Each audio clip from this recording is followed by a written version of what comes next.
Hello everyone, Minute Plus Meditation here for Monday, July the 24th, and it is the feast day of Saint Charbel. Exodus, first reading.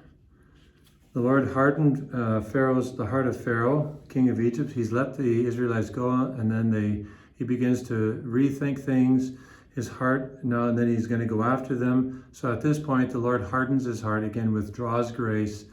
His heart is now subject to demonic forces, his own pride, his arrogance, and he pursued the Israelites who were going out boldly. The Egyptians pursued them. The Israelites become frightened.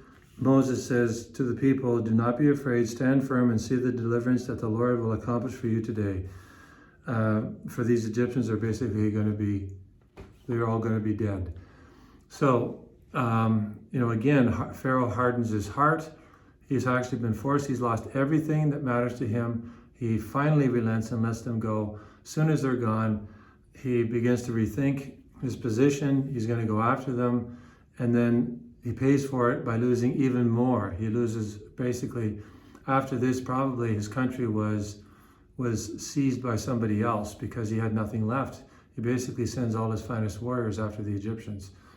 So at this point, he's acting like a crazy madman. He has no reason, as it were.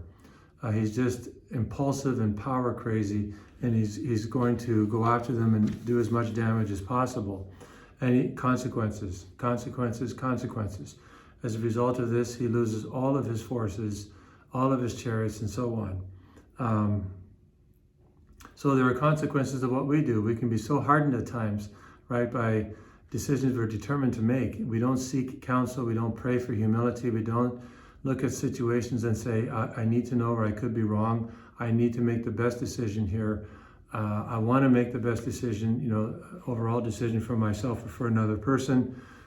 Sometimes we can just be so hard-hearted or stubborn, and as a result, we experience very negative consequences. And that's what we really have to try and avoid. It happens so often in our world, in our own lives perhaps. We need to pray for the grace to avoid falling into these traps. And the Lord will help us if we really ask. Over to the Gospel, Matthew chapter 12. Jesus said, the scribes and the Pharisees say to Jesus, "Teacher, we wish to see a sign from you." But Jesus answered, "An evil and adulterous generation asks for a sign." And then he actually he offers them a sign, and that's the sign of Jonah. I believe it is, yes, the sign of Jonah, which will be the greatest sign of all. And actually, the sign that is given to them is the greatest sign that Jesus will give them. And it is the sign for which they will sort of actually desire to put him to death. So after he raises Lazarus from the dead, the greatest sign they can see, he is Jonah, getting my resurrection stories. He will raise Lazarus from the dead. So it's kind of a Jonah story. Jonah's reality, they'll determine at that point to do away with him, to murder him. But then he himself will rise from the dead, and they still won't believe. Some of them did actually, after the scripture says in the Acts of the Apostles that many priests made their submission to the faith. So it will actually bring about conversions of some of the priests to the faith, but would seem the majority of them, no. They wouldn't assent or they wouldn't give themselves over. So you and I, we should be very careful in asking for a sign. Ask to be faithful.